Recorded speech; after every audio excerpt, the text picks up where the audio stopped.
All right, in this lecture, what I'm going to do is I'm going to do a bunch of sketches for a character design. I think it's going to be a female in this case.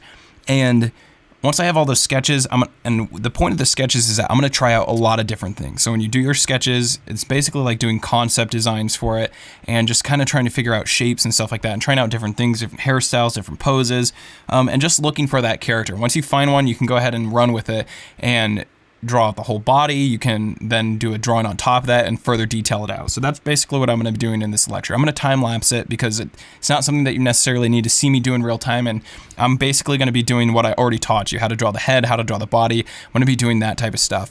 So